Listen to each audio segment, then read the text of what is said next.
جی السلام علیکم۔ اس ویڈیو کو غور سے دیکھیں اور اس بندے کے بارے میں سوچیں۔ یہ بندہ لال اتر لوے مارے 100 تے گنے 2 نال اس دے سپروائزر نے بھی ایک بھی انسانوں والا کام نہیں۔ آگے جا کے یہی بندہ بولے گا میں نے بڑی ہیوی لفٹنگ کی ہے، بڑے بڑے کریٹیکل کام کیے ہیں، یہ کریٹیکل کام ہو رہے ہیں۔ اور دیکھیں ان کی حرکتیں دیکھیں، جب یہ پکڑے جاتے ہیں تو سیفٹی والوں کے سامنے ترلے منتے آ جاتے ہیں، بھائی ہمارے چھوٹے چھوٹے بچے ہیں، یہ ہو جائے وہ ہو جائے گا، اوور ٹائم کٹ جائے گا یا کچھ بھی۔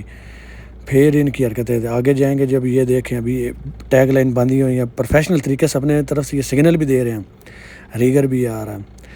دیکھیں اوپر والے بندہ بالکل کتنا ایک آرام سے، دیکھیں یہ دیکھیں اپنے آپ کو شو کر رہا ہے کہ میں بہت بڑے دل کا۔ جب یہ ٹک ٹاک پہ اپنی ویڈیو لگائے گا تو معافی خوف، کوئی خوف ہی نہیں ہے بھائی۔ جب خوف آتا ہے پھر یہ اپنے بچوں کے ترلے دینے منتیں شروع کر دیتے ہیں کہ ہمارے چھوٹے چھوٹے بچے ہیں۔ حرکتیں دیکھیں ان کی، دیکھیں یہ ریگر کے کام دیکھیں، ایک بھی انسانوں والا کام نہیں ہے۔ جب آگے جا کے یہی بندہ آگے سپروائزر بنے گا تو ہیوی لفٹر ہم لوگ بہت ہیوی کی ہے بالکل۔ ابھی دیکھ اوپر اس کا سٹائل دیکھیں، دیکھیں حرکتیں وہی، پھر ابھی یہ ریگر کے کام دیکھیں، دیکھیں ڈاؤن بھی کر رہا ہے اور رسی بھی کھول رہا ہے۔ پھر بولتے ہیں آپریٹر غلط ہے، آپریٹر یہ ہے، کوئی ایک بھی انسانوں والا کام نہیں ہے۔ بعد میں بولتے ہیں نہیں اتنا چلتا ہے، ہم لوگوں نے یہ بہت بڑے ڈینجر کام کیے، یہ ان کے ڈینجر کام ہے۔